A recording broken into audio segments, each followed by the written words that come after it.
Welcome to the DX Today podcast, your daily deep dive into the AI ecosystem.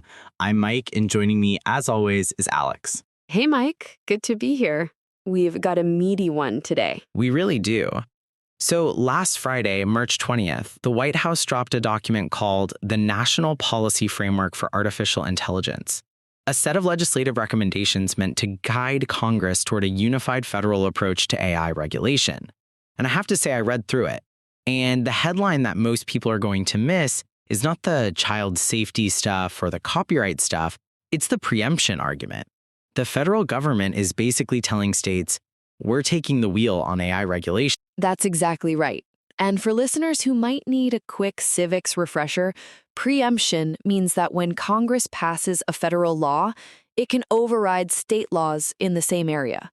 What the White House is saying here is Congress should pass a federal AI framework that preempts a whole swath of state AI regulations. No more patchwork, one national standard. And that sounds tidy until you realize states have actually been moving. California and Colorado have live AI laws on the books right now. Right, and this is where it gets real for anyone building AI products. California's Transparency in Frontier Artificial Intelligence Act, SB 53, went into effect January 1st of this year. Colorado's AI Act kicks in June 30th. So these are live obligations, not theoretical future rules. And the framework is explicitly aimed at preempting laws like these. What does it actually say? Does it name them? It doesn't name them, but the framing is pointed. States should not regulate frontier model development because it's inherently interstate with national security implications. States shouldn't impose liability on AI developers for third-party misuse.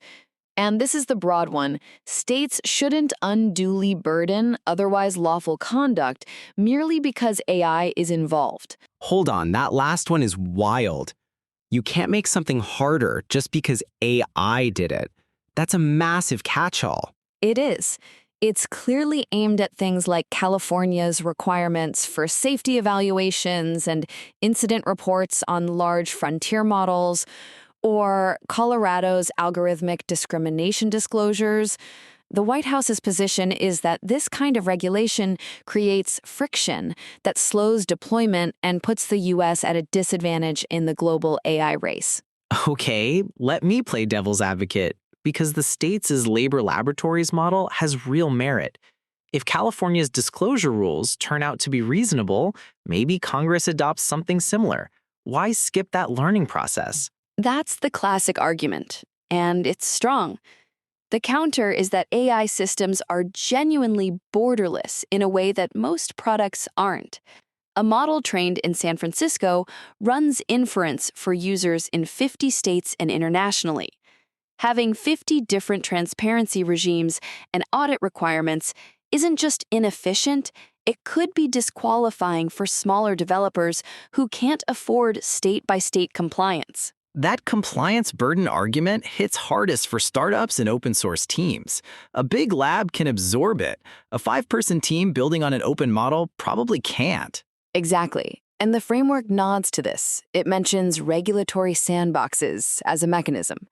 The idea is that the federal framework should enable experimentation without requiring every small team to run a full compliance gauntlet just to ship something. What does it say it won't preempt? Because there are carve-outs, right? 3 meaningful ones. First, generally applicable police power laws, fraud prevention, consumer protection, child protection. So if your state has a law against using AI to commit fraud, that stays. Second, state zoning and siting authority for physical infrastructure. States can still say where data centers get built. Third, states can regulate how they themselves use AI in their own government operations, procurement, law enforcement, education. That's an interesting line. The federal government is saying, we own the rules for private AI development, but we won't tell Kansas how to run its own DMV AI system. Right. And the child protection carve-out is significant because it's one area with broad political agreement. The framework anchors its kids and deepfake section to the Take It Down Act, legislation focused on protecting minors from deepfake abuse. The White House is calling this a floor and saying platforms need age assurance and parental control tools if minors are likely to access them. I wonder if child safety is functioning as a political wedge here. If you want to pass a bill the tech industry loves because it wipes out state AI regulations, you need something politically unassailable in the package, and no senator is going to vote against protecting kids from deepfakes. Almost certainly. And the framework is also careful to add that it doesn't want vague content standards that open the door to expansive litigation or chilling effects. Even in the child safety section, there's a thumb on the scale toward limiting liability rather than broad exposure. Let's talk about copyright, because this has been the elephant in the room since the first foundation model launched. What does the White House actually say? This is the biggest dodge in the whole document. The framework's position is, let the courts figure it out. Copyright and fair use questions around model training should be resolved by the judiciary, not by Congress. So basically, not our problem. Call a judge. Essentially, it does mention exploring voluntary collective licensing frameworks with antitrust-safe mechanisms, so the industry and creators could negotiate something themselves, with legal cover to do so collectively. But it's explicitly not mandated. The courts are already grinding through this, dozens of active lawsuits, news organizations, book authors, musicians, visual artists. Why would the White House not want to give clarity? Because any congressional position on training data makes enemies. Say training is fair use, creators revolt. Say it's not fair use and requires licenses, every AI company's cost structure changes overnight. This administration is in an innovation-first posture, and letting courts slowly narrow the question gives AI companies more runway than a definitive ruling would. The delay benefits the builders. The digital replicas angle feels different, though, more personal than an IP abstraction. It is more targeted. The framework calls for a federal regime covering unauthorized digital replicas, voice, and likeness, with First Amendment carve-outs for parody, satire, and news. And the harm is so legible. It's not, my book was ingested by a model. It's, someone made a fake video of me saying something I didn't say. Or the scam version, a phone call that sounds exactly like your grandchild asking for bail money. That's happening at scale. There's also an energy section in this document that I think gets underplayed. Yeah. The framework calls for streamlining federal permitting for AI infrastructure and specifically enabling on-site or behind-the-meter power generation, letting data centers build their own generation capacity rather than waiting years for grid connection approvals.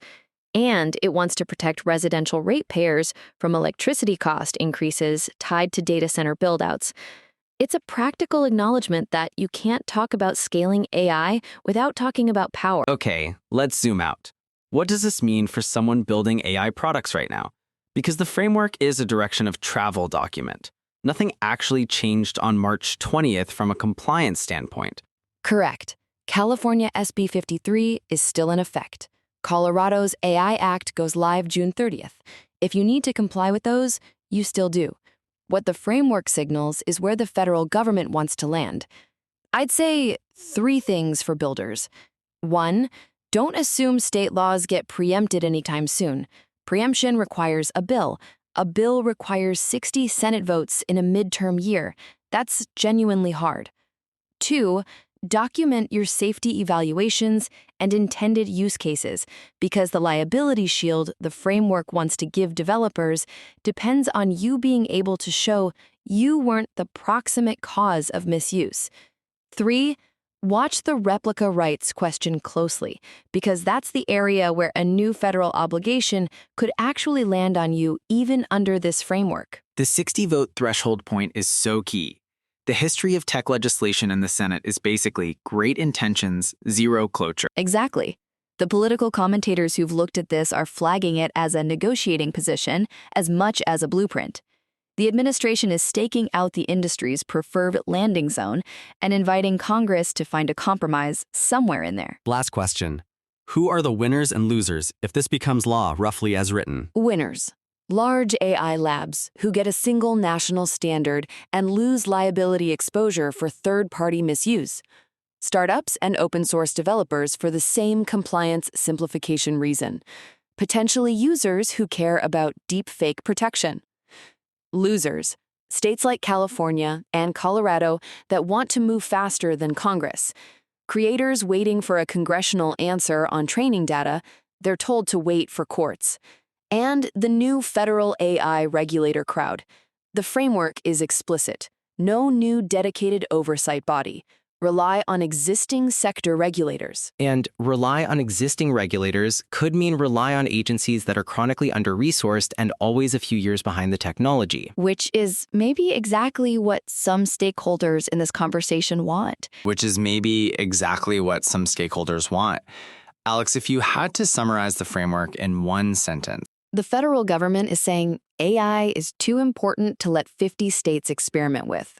We're going to set the rules, keep them light, protect kids and your digital likeness, let courts sort out copyright, and make sure nothing slows down the builders. A sentence that will make some people very happy and some people very angry, which is probably the right sign that it's a real policy document. That's the tell. That's all for today's episode of the DX Today podcast. Thanks for listening, and we'll see you next time.